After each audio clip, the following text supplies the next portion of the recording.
chers invités, chers passionnés de l'environnement.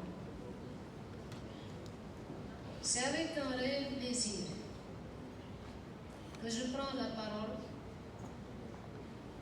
dans le cadre de cette célébration de la Journée mondiale de l'environnement, mais aussi qui marque les 46 ans de l'Institut des sciences de l'environnement. Joyeux anniversaire à cet institut.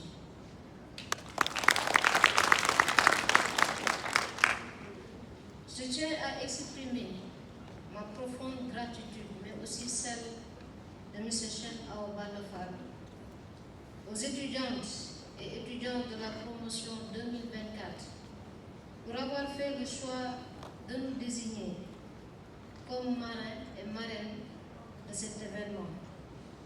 Mais ensuite aux responsables de l'Institut des sciences de l'environnement, à la tête de laquelle je place le directeur de l'Institut des sciences de l'environnement, et particulièrement l'ADIS pour avoir validé cette décision, un geste auquel moi-même et M. Cheikh Awa Balla Fall sommes très sensibles.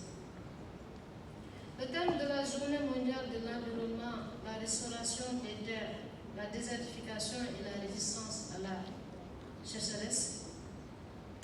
Le choix du thème sur cette restauration, pour moi, est une réponse directe aux défis environnementaux croissants tels que la déforestation, la pollution, la perte de biodiversité et le changement climatique. Il devient donc impératif pour tous les États, et particulièrement pour l'État du Sénégal, d'œuvrer aujourd'hui pour qu'on puisse asseoir désormais une politique digne de ce nom. Je sais qu'il y a eu beaucoup d'efforts qui ont été faits, parce qu'il s'agirait aujourd'hui d'améliorer la biodiversité, de combattre le changement climatique et de protéger les moyens de subsistance. Surtout qu'on sait que cette terre-là, comme tous les exposants, comme tous ceux qui ont pris la parole avant moi, ils sont revenus sur le rôle essentiel de cette terre-là par rapport à notre économie essentiellement basée sur l'agriculture. Aussi, je sais qu'avec le ministère de l'Environnement et de la Transition écologique, surtout au niveau de la région de Fatick, je tiens à féliciter la direction des aires marines protégées pour un projet d'une grande importance qu'ils ont eu à dérouler à Soum dans le département de Foundiougne et qui a permis aujourd'hui de récupérer des terres qui étaient complètement dégradées. Merci, monsieur le directeur.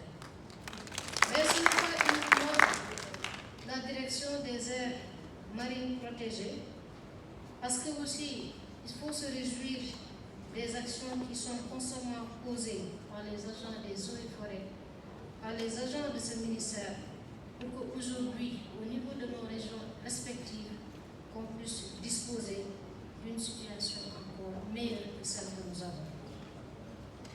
Le Sénégal, vous le savez tous, je sais que beaucoup sont revenus sur ça, connaît l'aggravation de cette dégradation des terres depuis les années 70. Et je sais que le document qu'on a suivi tout à l'heure, le documentaire plutôt qu'on a suivi tout à l'heure, est revenu sur des statistiques très fiables sur cette situation et sur l'urgence qu'il y a aujourd'hui de faire des actions. Mais quand même, nous devons continuer encore sur cette lancée. Nous devons continuer parce que, toujours revenant sur la région de Fatick, je sais que nous avons énormément de problèmes de salinité des eaux. Cela fait qu'aujourd'hui, même pour pouvoir disposer de l'eau, pour pouvoir avoir des forages avec des eaux de qualité, il est devenu pratiquement impossible. Mais quand même, je sais que, avec toutes ces répercussions que cette dégradation des terres a sur les autres secteurs, parce que tantôt je parlais de l'agriculture, tantôt je suis revenue également sur l'approvisionnement en eau potable. Je sais que sur tous les secteurs de la vie, si vous les prenez, vous retrouverez des répercussions importantes sur lesquelles nous devons agir. Les interventions et les pratiques du Sénégal, elles sont réelles et nous le constatons au jour le jour, à travers les projets qui viennent soit du ministère de l'Environnement, soit aussi d'autres structures, d'autres partenaires. Et je salue la BHS, un partenaire privilégié.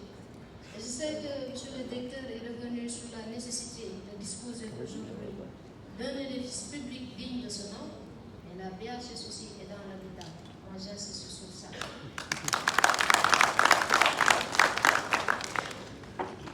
Et c'est essentiel parce que le bâtiment tel qu'il est, en tout cas tel que je l'avais laissé, je n'ai pas eu malheureusement le temps de faire un pèlerinage là-bas pour revoir si c'est toujours dans le même état que je l'avais laissé.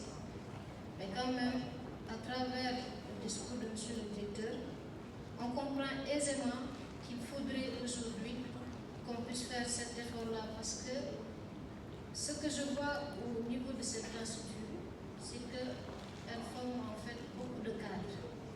C'est à travers le fait de les organiser en groupe WhatsApp qu'on a compris qu'il y avait beaucoup de gens que je croisais même au niveau des réunions ou bien dans d'autres structures, mais qui étaient des sortants en fait de cette école.